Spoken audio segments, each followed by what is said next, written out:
Picture this. A low-slung silhouette glinting under the sun, rear glass split sharply down the middle, a sight that instantly triggers the 1963 Corvette Stingray in most minds. But now imagine the camera pulling back, revealing not Detroit, not even the United States. We're in Cape Town, and that iconic design, it's not American, it's South African, and it came first. Meet the GSM Flamingo, the forgotten fiberglass sports car that beat the 1963 Corvette to the split-window design by almost a year. Born out of a post-war dream and crafted in a small South African workshop, the Flamingo wasn't just rare, it was revolutionary. The kind of car that makes classic car historians stop and ask, how did this even happen? In a country with virtually no car industry at the time, two friends, Willie Meissner and Bob Van Niekerk, set out to create a world-class fiberglass car. No factories, no major funding, and no blueprint for how to even start. Yet somehow they pulled it off. Their story isn't just about cars, it's about ambition, innovation, and doing what everyone says is impossible. What's wild is that this car existed in parallel to one of the greatest American icons, the C2 Corvette. They both had fiberglass bodies, both were front-engine sports coupes, both had split rear windows, but only one became a household name. The other? It slipped quietly into obscurity, hidden behind borders, and forgotten by time. But that's what makes this story worth telling. Because the GSM Flamingo isn't just one of those rare classic cars. It's a mirror into what could have been, a prototype of forgotten genius. And as you'll see, South African car pioneers were thinking big, even if the rest of the world wasn't watching. This is a classic car secret buried in red African soil, a Corvette look-alike that wasn't copying anyone, and may have even led the race. The question is, why don't we talk about it? Let's follow the trail, not to Detroit or Italy, but to a tiny workshop in Cape Town, where one of the rarest fiberglass cars ever made was born, and nearly changed the game forever. Fiberglass dreams and British workshops. It all started not in South Africa, but in the damp post-war workshops of England in 1956. Willie Meissner, then just an ambitious South African with a mechanical itch, stumbled upon something strange and futuristic: fiberglass. At the time, almost no one in the automotive world took it seriously, but Willie saw something others didn't, not just a material, an opportunity. He called up his friend Bob Van Niekerk back home and said, "You have to come see this." The two young men weren't factory engineers or wealthy backers. They were hands-on tinkerers, true garage pioneers. They immersed themselves in fiberglass training in tiny UK garages, learning by burning their fingers and reshaping molds by hand. Then came Verster de Wit, a South African designer working on the Sunbeam Alpine. De Wit had an eye for elegant car lines and a mind for mechanical clarity. Under his guidance, Meissner and Van Niekerk learned how to sketch, cut, shape, and mold bodies with a precision few fiberglass builders could match. Suddenly, they weren't just fiberglass fans, they were designers. And they gave their dream a name: GSM, Glass Sport Motors. Their first creation was the GSM Dart, a compact fiberglass roadster that looked like it had rolled off a racetrack. It wasn't just a pretty face, it was functional too. Powered by Ford Anglia engines, Coventry Climax units, or even Alfa Romeo options, the Dart could move. It had the bones of a British roadster, but the heart of South African rebellion. In the UK, they sold it as the GSM Delta in kit car form.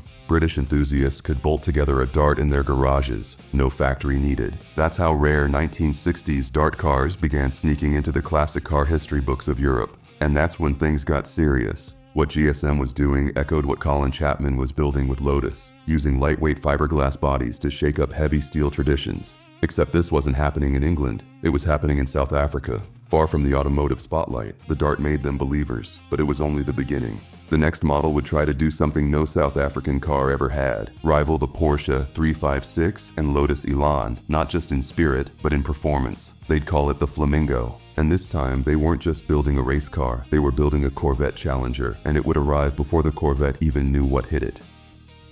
The Flamingo rises, split window before the Corvette.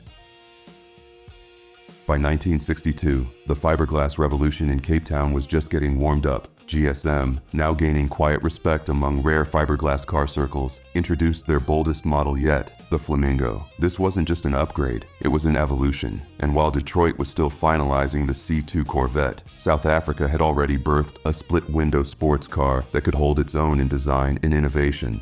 At first glance, the GSM Flamingo looked like something from Modena or Stuttgart. Smooth, sculpted lines, a fastback profile, and there it was. That dramatic split rear window, curving inward like the vertebrae of a wild animal ready to strike.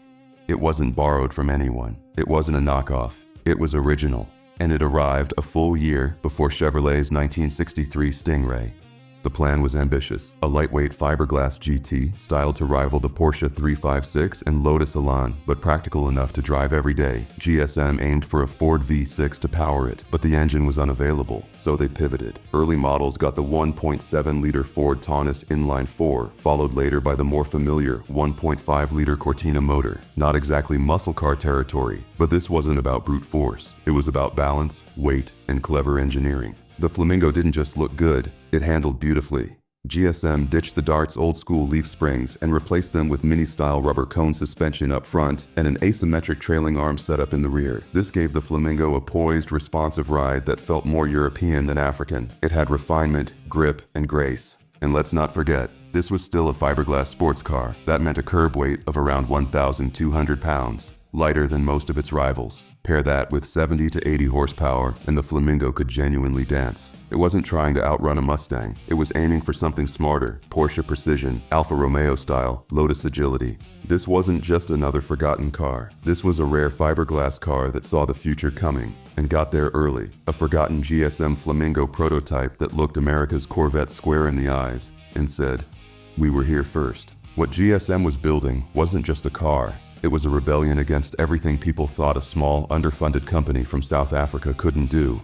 And soon, it would catch the attention of someone who knew exactly what brilliance looked like.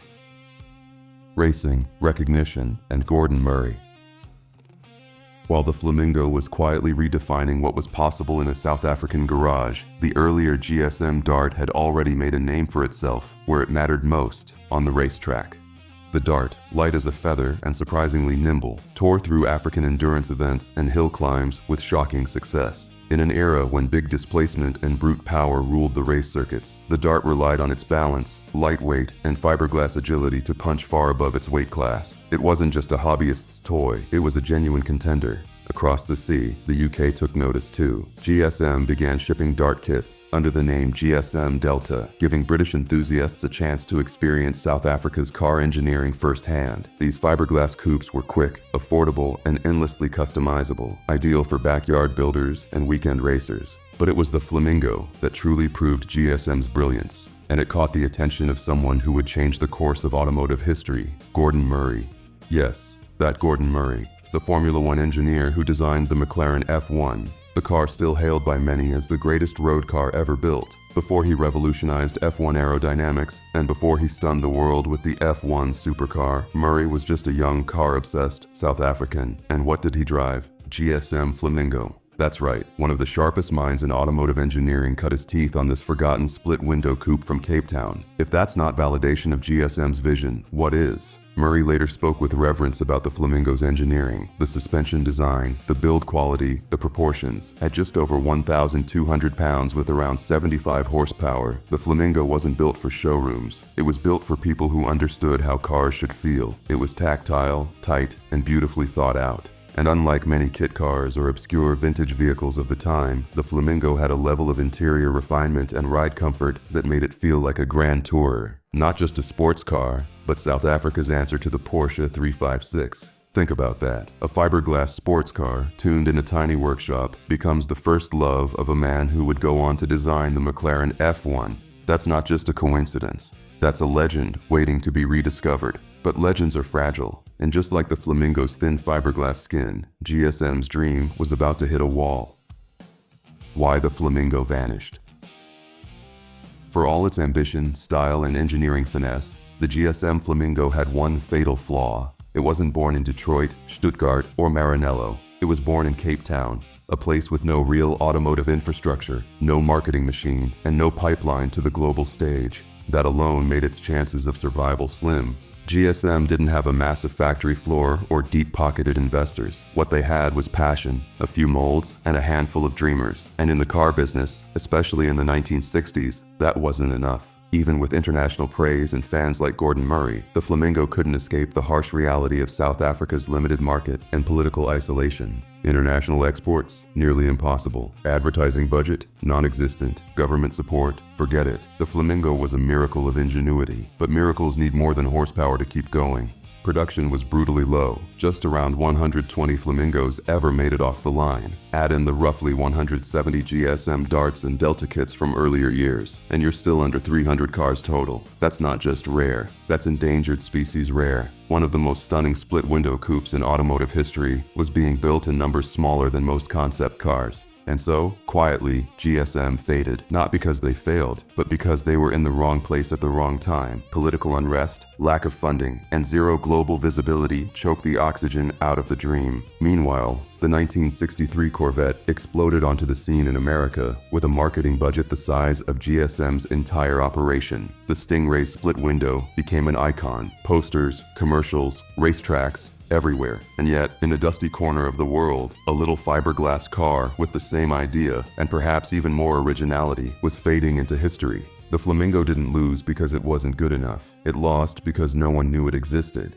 But what if they had? What if this South African Corvette had landed on the world stage just a few years later, or in a different country? Would we be talking about GSM the same way we talk about Lotus or Alfa Romeo today? That's the heartbreak of obscure car models and forgotten prototypes. Sometimes brilliance alone isn't enough. Sometimes it takes the world noticing. And for the Flamingo, the world simply didn't, until now. Legacy of South Africa's split window legend.